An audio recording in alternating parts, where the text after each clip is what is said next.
João capítulo 1. Você provavelmente vai poder acompanhar também pelo telão. Eu estou lendo na NVI, Nova Versão Internacional.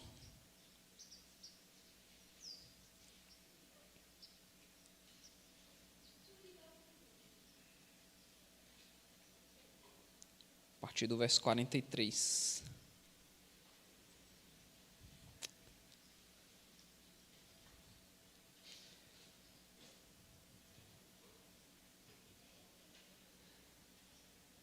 Então diz assim, verso 43. No dia seguinte, Jesus decidiu partir para a Galileia. Quando encontrou Filipe, disse-lhe: siga-me. Filipe, como André e Pedro, era da cidade de Betsaida. Filipe encontrou Natanael e lhe disse: achamos aquele sobre quem Moisés escreveu na lei e a respeito de quem os profetas também escreveram, Jesus de Nazaré, filho de José. E perguntou Natanael: Nazaré? Pode vir alguma coisa boa de lá? E disse Filipe: venha e veja. Ao ver Natanael se aproximando, disse Jesus: aí está um verdadeiro israelita, em quem não há falsidade. Perguntou Natanael: de onde me conheces? Jesus respondeu: eu o vi quando você ainda estava debaixo da figueira, antes de Filipe o chamar. Então Natanael declarou: mestre, tu és o Filho de Deus, tu és o Rei de Israel. Jesus disse: você crê porque eu disse que o vi debaixo da figueira? Você verá coisas maiores do que essa. Então acrescentou: digo a verdade, vocês verão o céu aberto e os anjos de Deus subindo e descendo sobre o Filho do Homem. Senhor, obrigado, Deus, obrigado por esta reunião que nós fazemos aqui aos domingos em Teu nome, porque é tão bom para nós, tem sido tão bom para nós estarmos aqui como povo Teu, reunidos para Te louvar, para Te adorar, para nos, ó Deus, nos alimentarmos de Ti, aprendermos mais também sobre o Senhor e para desenvolvermos essa comunhão gostosa com os nossos irmãos. Pai, muito obrigado por este momento que o Senhor tem nos trazido, que o Senhor possa operar em nós por meio do Teu Espírito, nos aperfeiçoando cada dia mais, em nome de Jesus, amém. Bom, meus irmãos, nós estamos estudando, não é, o primeiro capítulo do Evangelho de João, e até aqui nós temos visto que João, ele está querendo aqui no primeiro capítulo, mostrar para os seus leitores quem é Jesus. Quem é esse Jesus de Nazaré? E aí a gente já viu aqui nas semanas anteriores que João está dizendo que esse Jesus de Nazaré que foi crucificado ali na Judéia, ele na verdade era o Filho de Deus, que os judeus ali cometeram um erro, cometeram um equívoco, mas na verdade isso tudo estava debaixo das mãos de Deus, não é? E aí ele está escrevendo para os seus leitores para que eles não cometam o mesmo erro que os judeus ali do tempo de Jesus, porque João escreveu provavelmente mais para o final ali do primeiro século, então ali uns 50, 60 anos depois que Jesus já havia morrido, então já tem uma outra geração de judeus que estão espalhados, não é? Porque a esse ponto Jerusalém já foi destruída na guerra que ocorreu entre Jerusalém, que ocorreu entre os judeus e os romanos. Então o templo também já foi destruído, os judeus já estão dispersos por várias regiões, né, chamados judeus da diáspora, e João está escrevendo para essas pessoas para dar o testemunho de Jesus, para que eles também conhecessem quem foi Jesus e que esses judeus espalhados e também outras pessoas pudessem crer que Jesus era também o Filho de Deus. E aí ele está apresentando Jesus no capítulo 1, nós temos visto isso. Mas agora João começa a falar sobre o ministério terreno de Jesus, o início do ministério de Jesus, não é? Então a gente vai ver, por exemplo, na próxima pregação, o primeiro milagre. Mas até então, João está apresentando quem Jesus é, para depois mostrar ali os seus sinais, as suas maravilhas, a sua obra de fato. E eu dei o título para esse sermão aqui, Encontrando Jesus. Encontrando Jesus. Nós lemos que Jesus está fazendo discípulos. Até então nós vimos que 2 discípulos de João, o Batista, já haviam seguido Jesus, não é? André e Tiago. E agora nós vemos também que André chamou seu irmão Pedro para conhecer Jesus. Nós já tínhamos visto isso. E agora Jesus vai conquistar, vai ali adquirir 2 novos discípulos, Filipe e Natanael. E nós vamos ver como que é o encontro, especialmente de Natanael com Jesus, e o que isso pode causar na vida de Natanael, o que isso gerou na vida de Natanael, e o encontro com Jesus, o que isso também pode gerar para a gente, pode gerar para as nossas vidas. O primeiro ponto é testemunho e preconceito. Está do verso 43 até o verso 46. Testemunho e preconceito. Sabe, meus irmãos, esse é um texto icônico da Bíblia, não é? Jesus decide ir para Galiléia, ele chama Filipe para seguir ele, Filipe segue, não é desenvolvido esse chamado, João não escreve muito sobre isso, mas João decide escrever sobre o chamado de Jesus para Natanael. Então esse Filipe, que provavelmente era amigo de Natanael, ele vai, ao descobrir que Jesus era o Filho de Deus, que Jesus era o Messias, ele decide contar para o seu amigo. Ele decide dar o testemunho de Jesus para o seu amigo Natanael. A gente vai ver que nas listas dos 12 discípulos de Jesus, Natanael não é um nome muito frequente, né? E a gente vai entender por quê. Natanael, na verdade, é provavelmente o primeiro nome, ou nome pessoal ali, de Bartolomeu, do discípulo Bartolomeu. Então, Natanael aqui, na verdade, é bem provável que seja Bartolomeu. E ele é amigo de Filipe. E a gente tem visto que o testemunho de Jesus, o testemunho que as pessoas dão de Jesus para as outras pessoas, tem sido algo muito efetivo, tem sido talvez a maneira em que as pessoas mais têm conhecido a Jesus. Seja um amigo que dá o testemunho de Jesus para outro amigo, seja um familiar, como foi o caso de André, que chamou seu irmão Pedro para conhecer Jesus, né? Às vezes um pai, uma mãe que leva um filho para a igreja, um amigo, um parente. O fato é que Deus está salvando as pessoas por meio desse testemunho. E nós vemos que Filipe está dando testemunho de Jesus agora para o seu amigo Natanael. No verso 45 diz que Filipe encontrou Natanael e lhe disse: achamos aquele sobre quem Moisés escreveu na lei e a respeito de quem os profetas também escreveram, Jesus de Nazaré, filho de José. E o verso 46 vai trazer uma ironia que é bastante conhecida por nós, não é? Uma ironia que Natanael vai mostrar aqui como um preconceito, na verdade. Perguntou Natanael: Nazaré? Você está dizendo que esse Jesus aí é de Nazaré? Você só pode estar de brincadeira com a minha cara. Pode vir alguma coisa boa lá de Nazaré? Pode vir alguma coisa boa daquela vilazinha, daquela aldeiazinha? Você só pode estar de brincadeira com a minha cara. Sabe, meus irmãos, Natanael era de Caná da Galileia. Isso significa que ele mesmo experimentava preconceito. Porque os judeus da Judéia, eles tinham um preconceito com o povo da Galileia. O povo da Galileia era um povo marginalizado, era uma ralé.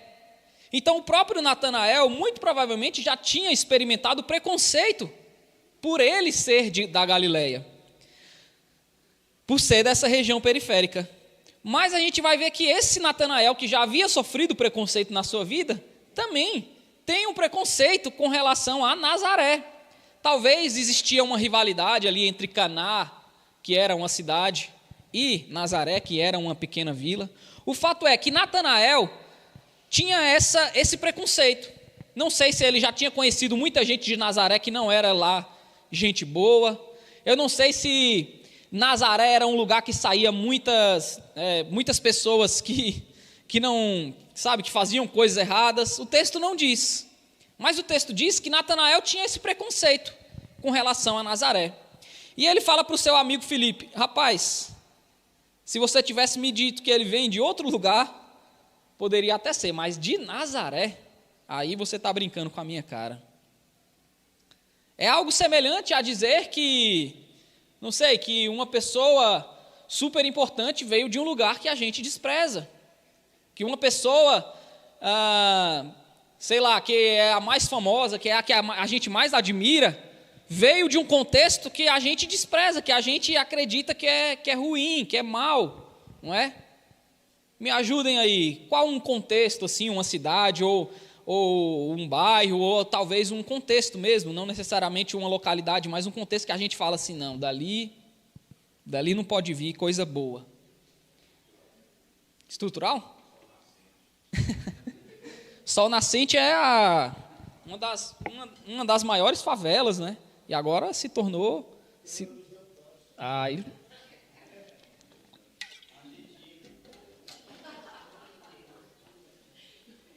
na Argentina veio muita coisa boa, né?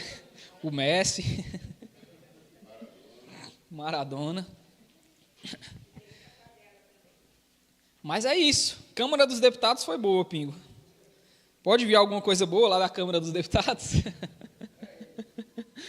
Para eles, né, irmão Henrique? Então é mais ou menos isso. Natanael tinha um preconceito. Ele tinha um preconceito com Nazaré. E mesmo escutando o testemunho que o seu amigo Filipe deu de Jesus, ele fala assim: aí você está brincando com a minha cara. Você me dizer que o Filho de Deus, aquele que foi prometido, né, que são as palavras aqui que Filipe usa, achamos aquele sobre quem Moisés escreveu na lei, e a respeito de quem os profetas também escreveram. Ou seja, Filipe está dizendo para Natanael que eles acharam aquele que eles estavam esperando. Como eu já falei para vocês nas outras pregações, existia no primeiro século uma grande expectativa messiânica.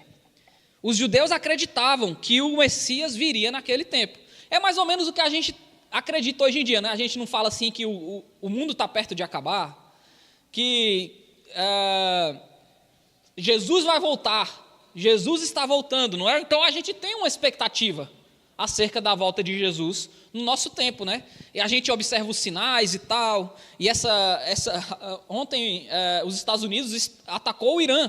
Então a gente já fica assim, opa, talvez a Terceira Guerra Mundial pode estar próxima. E a gente já fica nessa expectativa. Eita, será que Jesus vai voltar? Eu lembro quando eu era jovem. Mais jovem, né? Quando eu era adolescente, eu tinha uma expectativa sobre a volta de Jesus, mas eu ficava assim, poxa Jesus, o Senhor podia voltar depois que eu casasse, porque eu queria experimentar como sabe o que eu estou dizendo? E eu era adolescente, eu ainda não tinha experimentado essas coisas boas da vida, e eu ficava assim, Jesus, eu quero que o Senhor volte, mas deixa eu casar primeiro. E eu tinha uma expectativa sobre a volta de Jesus. E os judeus também tinham uma expectativa sobre a vinda messiânica no primeiro século. E agora Natanael escuta do seu amigo Filipe falando que ele voltou. Que ele voltou não, né? Que ele chegou. O Messias prometido. Aquele de quem Moisés profetizou. Aquele acerca de quem os profetas também falaram. Ele chegou. Aquele que nós estamos esperando. Ele é Jesus de Nazaré. Aí Natanael, puxa vida, de Nazaré, pode vir alguma coisa boa de lá? E aí demonstra esse preconceito. E sabe, meus irmãos, nós temos falado sobre preconceito aqui na igreja. Nós não somos uma igreja omissa com relação a isso. Nós temos falado, sim, sobre o assunto do preconceito, não é?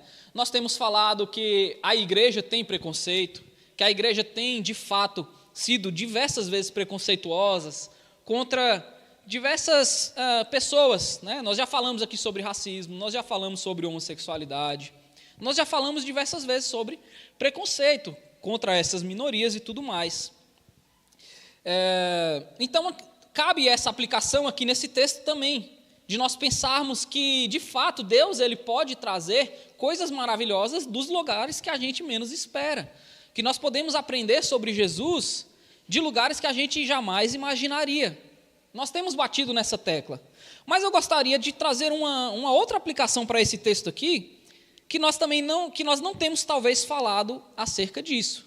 E que é algo que nós enfrentamos como igreja, que é o seguinte: esse texto vai nos mostrar que algumas pessoas que não conhecem a Jesus ainda têm um preconceito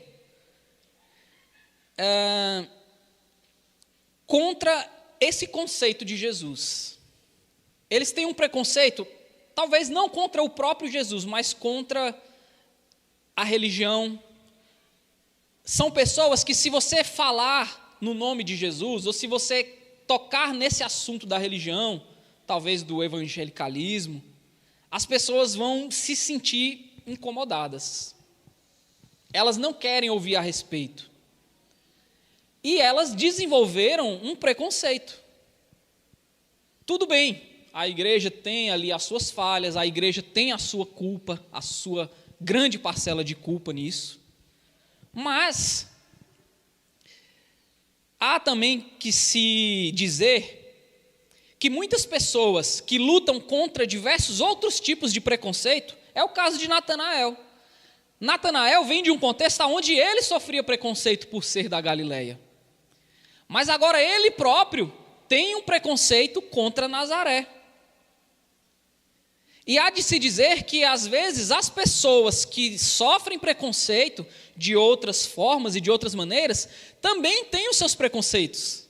E um deles é contra Jesus. Tudo bem, a igreja pintou uma imagem de Jesus que, às vezes, não é uma boa imagem, principalmente para as pessoas que sofreram preconceito da igreja. Mas, meus irmãos, isso não pode também ser um impeditivo para que essas pessoas conheçam a Jesus. E aí, o texto está falando sobre o testemunho de Filipe e o preconceito de Natanael. E a gente pode enfrentar isso na nossa vida prática. Às vezes a gente vai falar de Jesus para um amigo, às vezes a gente vai falar de Jesus para alguém que a gente ama, e essa pessoa vai falar: não, pode parar por aí. Dessa galera aí eu não quero nem ouvir falar. Por causa de pregadores, pastores que são repugnantes aos olhos deles. Mas não significa que porque esses homens falaram de Jesus de uma maneira que não foi legal para aquelas pessoas, não significa que Jesus é mau. Não significa que a religião é algo ruim. Não significa que o contato com Deus é algo prejudicial. Não significa. E, infelizmente, nós temos esse preconceito hoje na nossa sociedade. A ponto de algumas pessoas, em determinados contextos, preferirem nem dizer que são cristãs. Nem se identificarem, né? Talvez o pastor experimente isso. Às vezes não é muito legal você falar que é pastor por aí.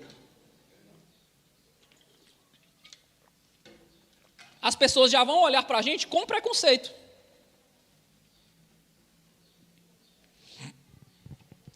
Em determinados contextos, se você chegar e alguém ficar sabendo que você é pastor, que você é crente, que você é cristão, provavelmente você já vai enfrentar uma barreira ali. Você já vai desenvolver uma barreira de comunicação. Porque a nossa sociedade está desse jeito. Está muito polarizada. Começou por causa da política, né? E aí essa polarização tem se expandido tanto que ela tem causado barreiras em tudo. Então, se você fala que é cristão, automaticamente o fulano já, então você não é do meu time, eu não quero nem conversa com você.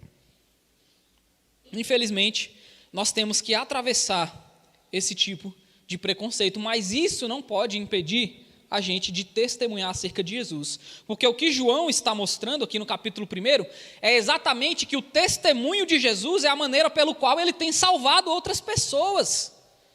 Ele tem chamado outras pessoas para conhecê-lo por meio desse testemunho.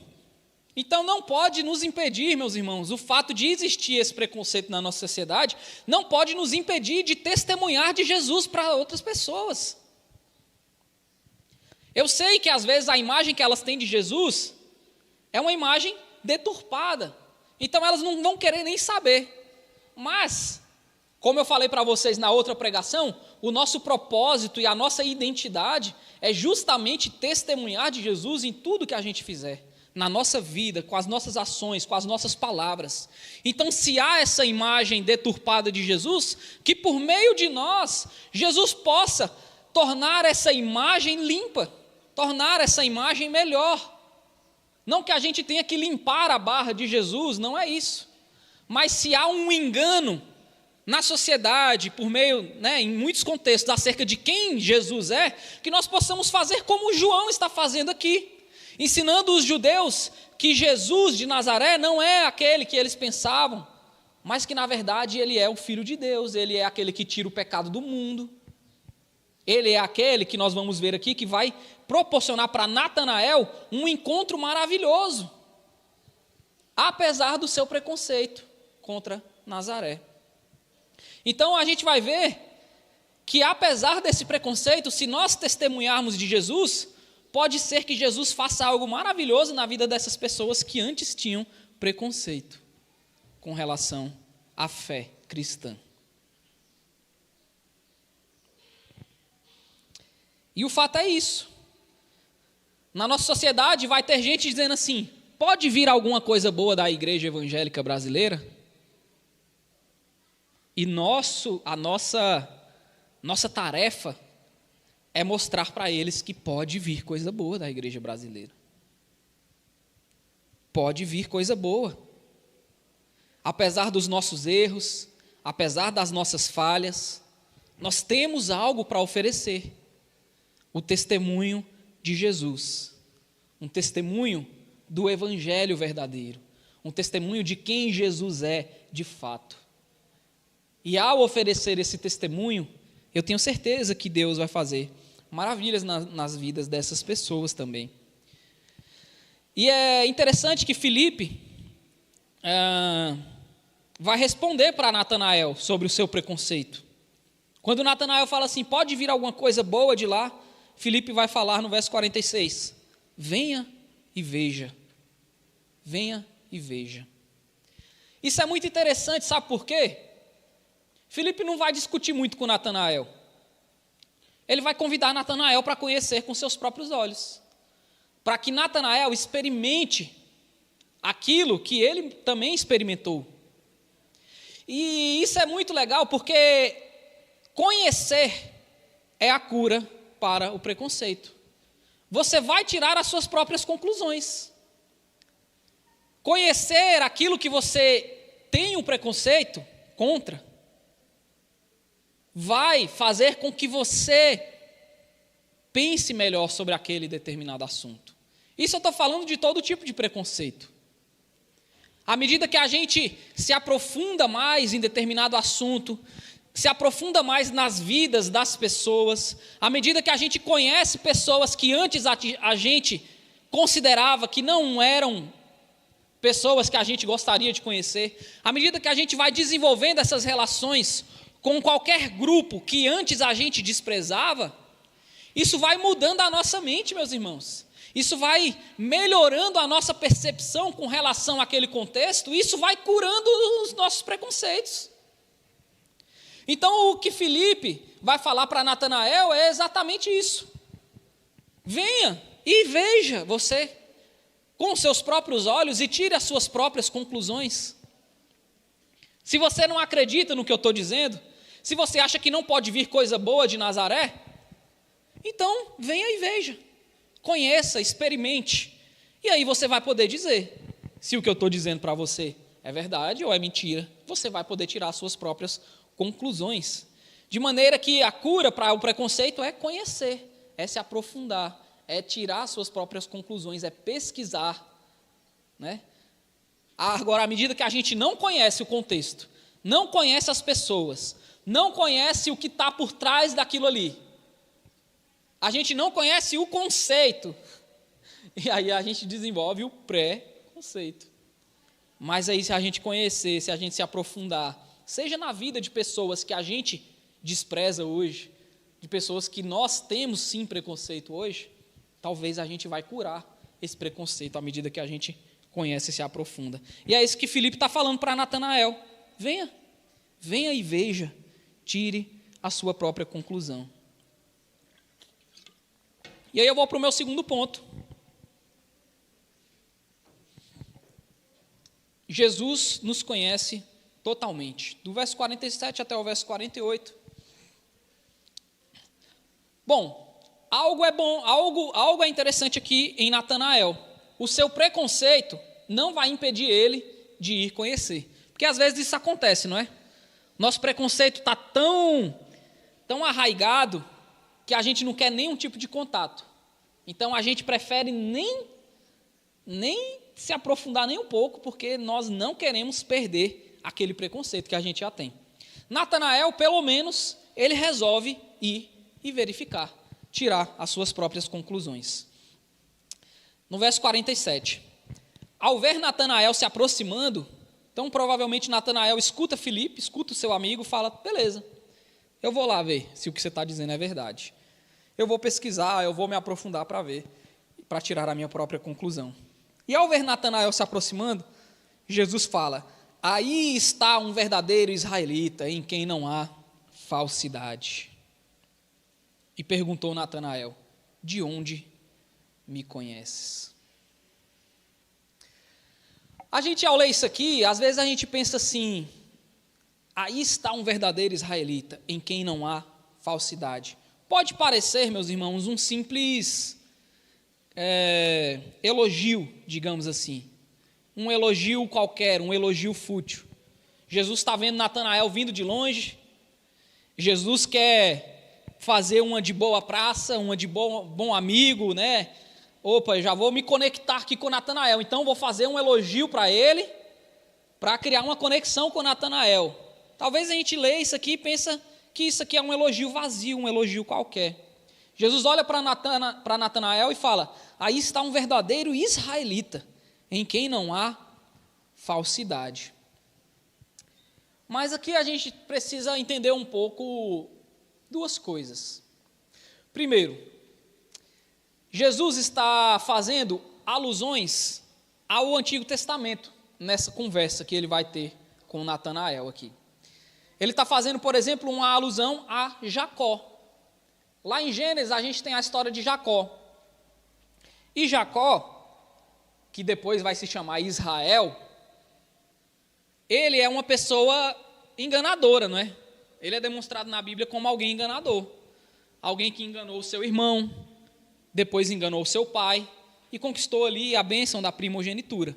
Mas ele conquista essa bênção mentindo, enganando. Enganando primeiro o irmão e depois enganando o pai.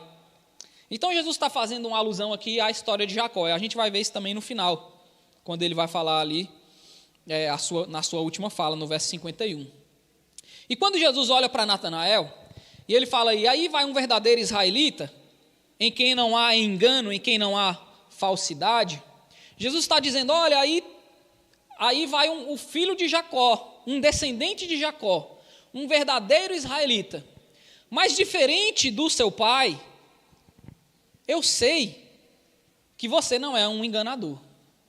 Diferente de Jacó, lá do Antigo Testamento, eu sei que lá no fundo você não é uma pessoa enganadora. Não é um simples elogio que Jesus está fazendo aqui para Natanael. O que Jesus está dizendo para Natanael é algo mais profundo. O que Jesus está dizendo para Natanael é, Natanael, eu conheço o seu coração. Eu conheço as suas intenções. Eu conheço lá dentro. Eu sei o que você pensa. Eu sei o que você sente. Eu sei quem você é. O que Jesus está dizendo para Natanael é, Natanael, eu te conheço totalmente. Isso poderia ser uma falácia, um blefe de Jesus. Mas o verso 48 nos mostra que não. Nos mostra que o que Jesus está falando para Natanael vai de encontro ao coração de Natanael. Porque Natanael, ele está todo armado. Ele chega para conhecer Jesus com os seus preconceitos. Ele já chega diante de Jesus com todo aquele preconceito que ele tinha de Nazaré. A ideia de ir conhecer Jesus não é a ideia de comprovar que o que Filipe estava dizendo era verdadeiro. Era de comprovar que o que Filipe estava dizendo era falso. Quantas vezes a gente não encara as coisas que a gente tem preconceito dessa maneira? A gente está até por trás dispostos a conhecer, mas com preconceito carregado. Então a gente vai com a ideia de reafirmar o nosso preconceito. Olha, eu vou lá, mas eu vou reafirmar o meu preconceito. Eu vou experimentar só para mostrar que eu estava certo. Provavelmente, Natanael está com essa ideia aqui por trás da cabeça dele. Ele já está armado, ele já chega diante de Jesus, mas Jesus não deixa nem ele falar. Quando Jesus vê ele de longe, Jesus já vai quebrar ele todinho. Porque Jesus vai penetrar lá no oculto e Jesus vai dizer: eu sei que você é uma pessoa verdadeira, que não há engano no seu coração. E Natanael vai olhar para Jesus e vai falar assim: de onde o Senhor me conhece? Isso comprova que o que Jesus estava dizendo acerca de Natanael era verdadeiro. Não é como aquelas profecias que a gente já viu por aí, em muitas igrejas, que o profeta chega lá e começa a falar um monte de coisa bem genérica, e que a gente vai tentando fazer conexões ali, né? Eu te vi chorando no teu quarto, e a gente, será que eu chorei no meu quarto? Né? Deus está abrindo uma porta, e aí você, caramba, qual será essa porta? Umas coisas bem genéricas. O que Jesus está fazendo com Natanael não tem nada disso. Jesus está vendo profundamente o coração de Natanael. E Jesus fala algo que talvez só Natanael saiba. Não há engano. Eu vejo que não há engano no seu coração. E Natanael pega: de onde o Senhor me conhece? Porque não é todo mundo que sabe isso. Não é todo mundo que conhece o nosso coração. De onde o Senhor me conhece? E essa pergunta de Natanael mostra justamente que Jesus não está fazendo um elogio qualquer, mas que ele estava falando algo verdadeiro sobre a natureza do coração de Natanael. E Jesus responde. Jesus fala para ele: eu o vi quando você ainda estava debaixo da figueira, antes de Filipe o chamar. Jesus responde dizendo que viu ele, que viu o que ele estava fazendo. E esse encontro com Jesus vai mostrar que ele conhecia Natanael a fundo.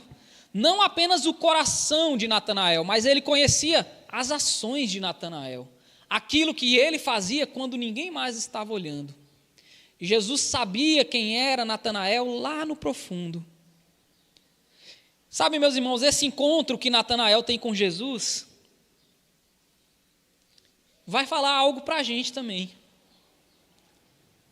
É que Jesus, ele nos conhece tão profundamente que não há como esconder as nossas intenções. Não há como esconder o nosso coração, as nossas ações. Não há como a gente se esconder de Jesus. Aquilo que a gente pensa, aquilo que a gente sente, aquilo que nós fazemos, tudo isso está diante de Deus. Tudo isso está aos olhos do Senhor, tudo isso acontece aos olhos de Jesus. Ele nos conhece profundamente, Ele sabe tudo o que nós somos, tudo o que nós sentimos, tudo o que nós fazemos. Quando eu li isso daqui, eu lembrei do Salmo 139, no verso 13, que diz assim: Tu criaste o íntimo do meu ser, e me teceste no ventre da minha mãe. Os meus ossos não estavam escondidos de ti, quando em secreto fui formado e entretecido como nas profundezas da terra. Os teus olhos viram o meu embrião. Todos os dias determinados para mim foram escritos no teu livro, antes de qualquer deles existir. Então Deus nos conhece, meus irmãos. Deus sabe o nosso coração. Deus sabe as nossas intenções. Isso, para alguns, pode ser algo terrível, não é? Deus sabe o que eu faço secretamente, quando ninguém está vendo. Pode ser algo terrível. Mas, na verdade, é algo libertador também. Porque se esse Deus, que me conhece profundamente, que sabe as coisas que eu faço quando ninguém está olhando, que conhece o meu coração a fundo, esse Deus, mesmo sabendo que eu tenho preconceitos, que eu faço um monte de coisa errada, esse Deus ainda me ama, esse Deus ainda se importa comigo, esse Deus não me desprezou. Então, essa visão aterrorizadora de saber que tem alguém vendo o que eu estou fazendo escondido, ela é desfeita à medida em que eu percebo que, mesmo conhecendo tudo isso, Ele ainda me ama e Ele ainda quer ter um relacionamento comigo.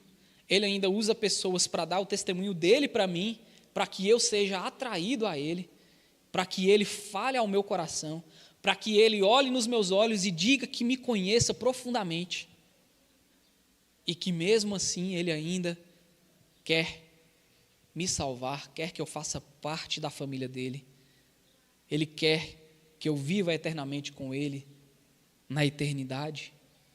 Isso é maravilhoso, saber que mesmo Jesus nos conhecendo profundamente, Ele ainda assim, Ele nos ama e não quer simplesmente, não quer papo com a gente, porque Ele sabe de tanta coisa errada que a gente fez, que aos nossos olhos, se a gente descobrisse as coisas que, por exemplo, o nosso cônjuge faz, o nosso irmão, a nossa irmã, o nosso pai, a nossa mãe, se a gente tivesse esse poder de Deus de sondar os corações, as ações, os sentimentos, provavelmente a gente não ia querer contato com nenhum ser humano nessa terra.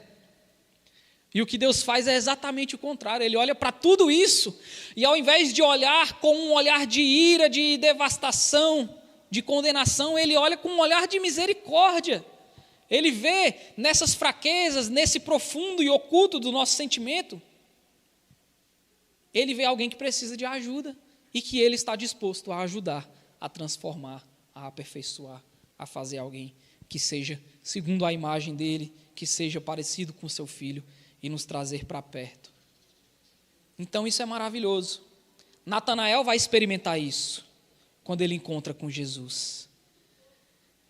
Ele vai perceber que todos os seus sentimentos, as suas ações e a sua vida estão descortinadas diante daquele homem que ele acabou de conhecer e de quem ele já foi cheio de preconceitos.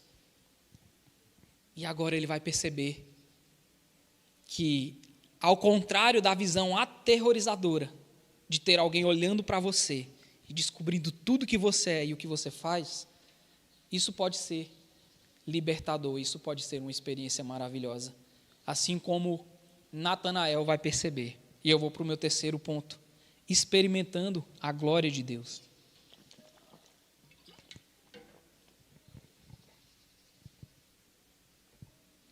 Experimentando a glória de Deus.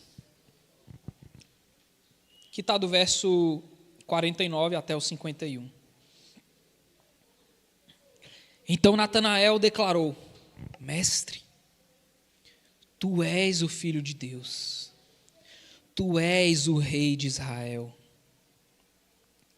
Natanael experimentou, por ele próprio, ele conheceu, ele entendeu as palavras lá de Filipe, venha e veja, e ele foi e viu. E o preconceito de Natanael contra Nazaré não impediu ele de conhecer e de experimentar a bondade e o amor de Jesus. Ele foi e viu, e ele conheceu o Filho de Deus. Sabe, meus irmãos, é por isso que a gente não pode parar de testemunhar de Jesus.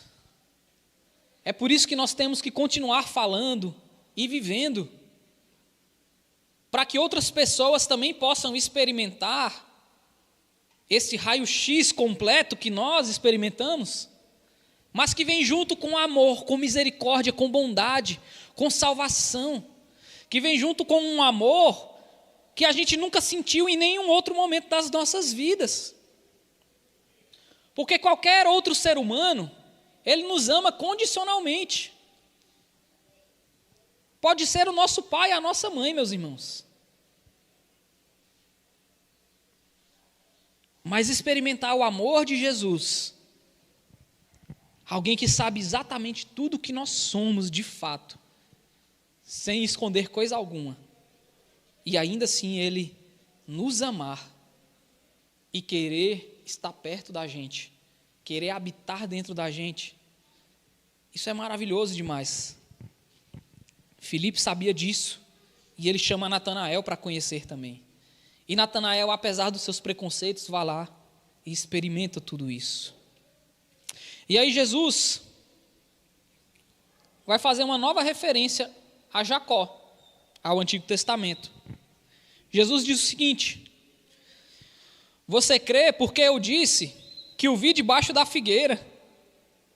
Você verá coisas maiores do que essa.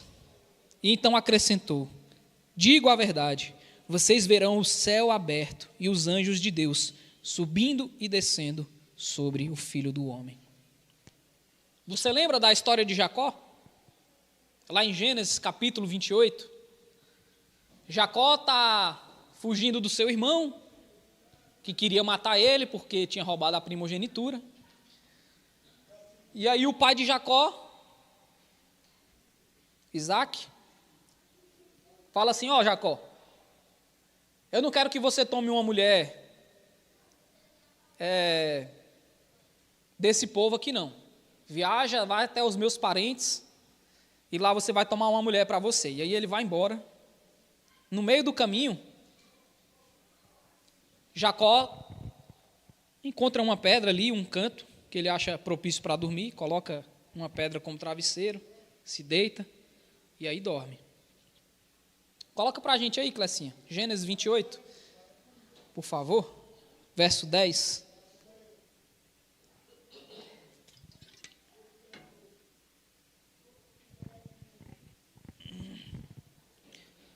Então Jacó partiu de Berseba e foi para Harã.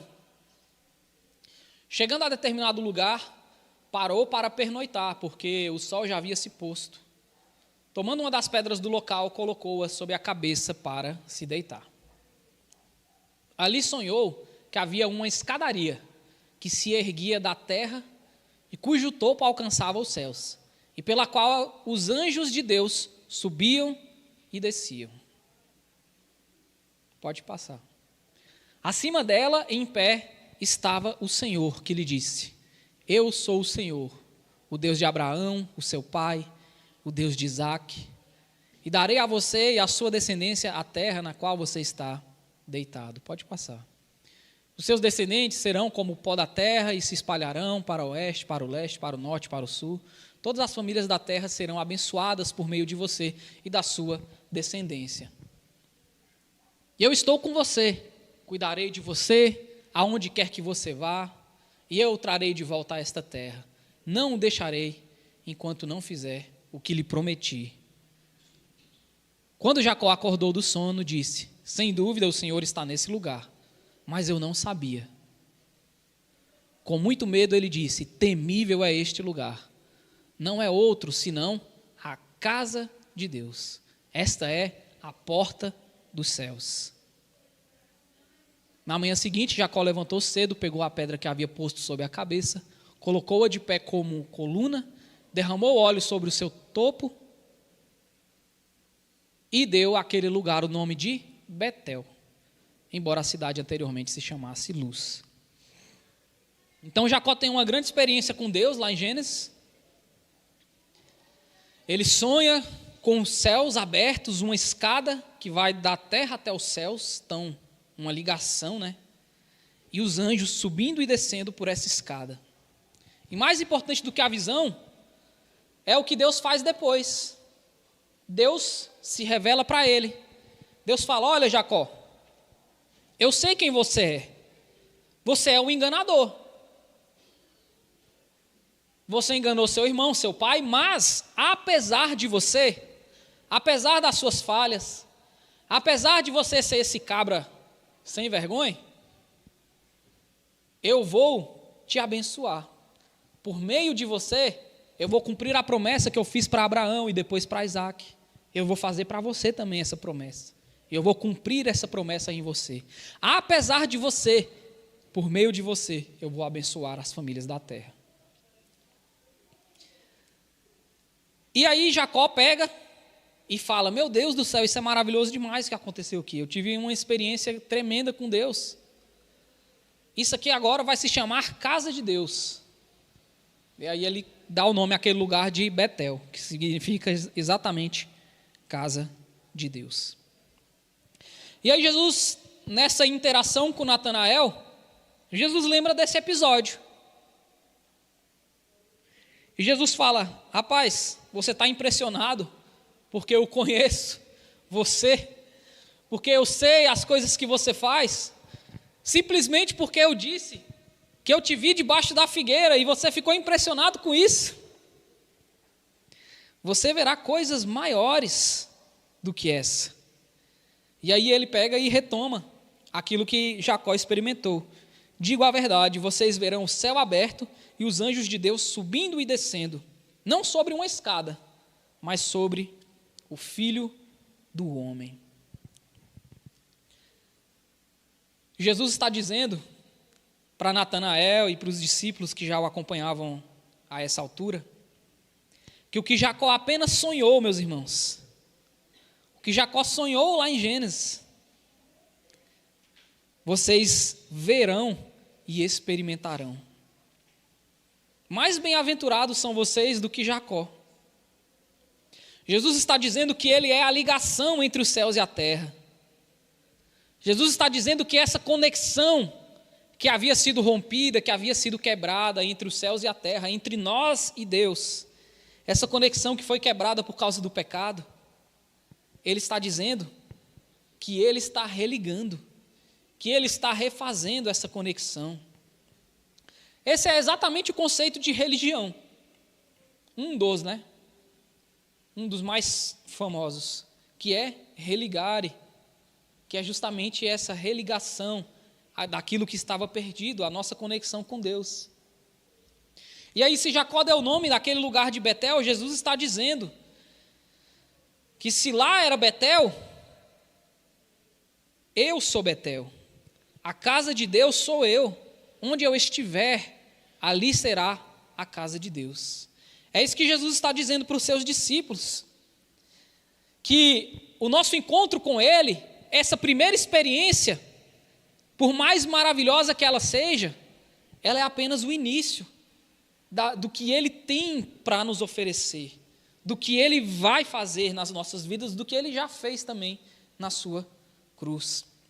Quando Ele fala do Filho do Homem, Ele está fazendo também uma referência lá a Daniel, capítulo 7, verso 13, que diz assim: na minha visão à noite, vi alguém semelhante a um filho de um homem, vindo com as nuvens dos céus. Ele se aproximou do ancião e foi conduzido à sua presença. A ele foram dados autoridade, glória e reino. Todos os povos, nações e homens de todas as línguas o adoram. Seu domínio é um domínio eterno que não acabará, e o seu reino jamais será destruído. João está apresentando Jesus, meus irmãos, aqui no capítulo 1. Ele está querendo mostrar quem é Jesus para os seus leitores. E esse final do capítulo 1 simplesmente está corroborando com tudo aquilo que João já disse desde o princípio, que ele é a luz, que ele é o Filho de Deus que encarnou e habitou entre nós. E quando Jesus olha para Natanael e diz que ele vai ver coisas maiores, ele não está falando apenas dos seus milagres, que no próximo capítulo já terá transformando água em vinho. E tantos outros, como andar sobre as águas, como parar uma tempestade, como curar cegos e enfermos, como ressuscitar pessoas que estavam mortas. Tudo isso é maravilhoso, mas não é sobre isso que Jesus está falando quando ele diz que eles verão coisas maiores e que eles verão o céu aberto e os anjos subindo e descendo sobre o Filho do Homem. Jesus não está falando apenas dos seus sinais, mas da sua obra redentora, da sua morte, da sua ressurreição e da sua glorificação. Jesus está falando para Natanael sobre o seu maior milagre, que é pegar homens pecadores como Jacó, o enganador, e transformá-los em pessoas novas, como ele transformou Jacó em Israel. Jesus está falando sobre pegar homens falhos e pecadores, cheios de preconceito, como Natanael, que tinha um enorme preconceito contra Nazaré. Mas Deus está falando sobre pegar esses homens e transformar em homens e mulheres melhores ao religar essas pessoas a Deus. A verdadeira glória de Deus que estes homens vão experimentar é a que eu e você também temos o maravilhoso privilégio de experimentar.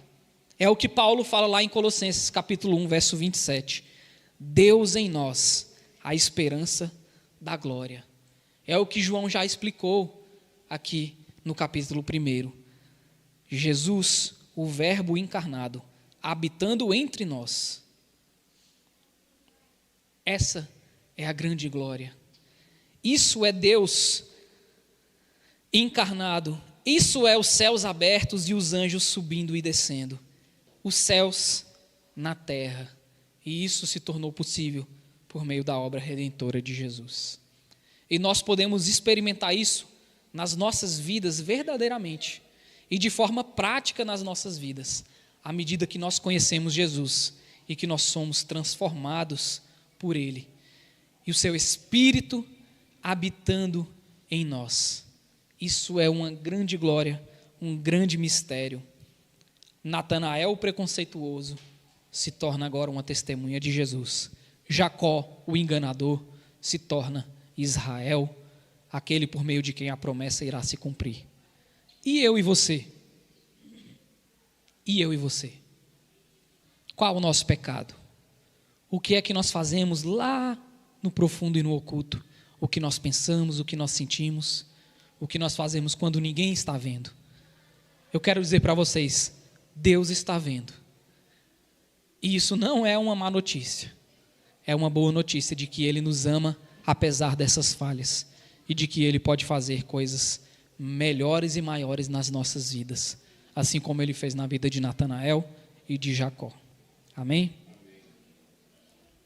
Senhor, obrigado. Obrigado pela Tua obra. Obrigado pelo Teu Filho Jesus Cristo. Obrigado porque nós tivemos um encontro com Ele em algum momento das nossas vidas. E que a partir desse momento o Senhor tem nos tornado pessoas melhores a cada dia, Pai. Muito obrigado pelo grande milagre que o Senhor fez em nós. E que mesmo sabendo as piores coisas que nós já pensamos e fizemos nas nossas vidas, ainda assim o Senhor não nos desprezou. Ainda assim o Senhor não nos abandonou.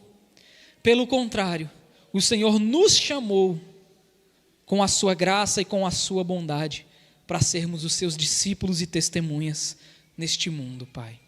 Muito obrigado, Deus. Obrigado pela Tua grande obra, pela obra do Teu Filho Jesus Cristo, que nos redimiu, que nos transformou. Eu quero te pedir, no nome de Jesus, Pai, que o Senhor complete essa obra que o Senhor já começou nas nossas vidas. E que, por meio do Teu Espírito habitando em nós, nós também possamos continuar testemunhando acerca do Teu Filho Jesus. Até mesmo para aquelas pessoas que têm preconceito. Até mesmo para aquelas pessoas que não querem saber. Mas que, por meio do Teu Espírito, o Senhor possa alcançar elas também, através dos nossos testemunhos, Pai. E que elas também possam experimentar a Tua glória, assim como nós experimentamos. No nome de Jesus. Amém.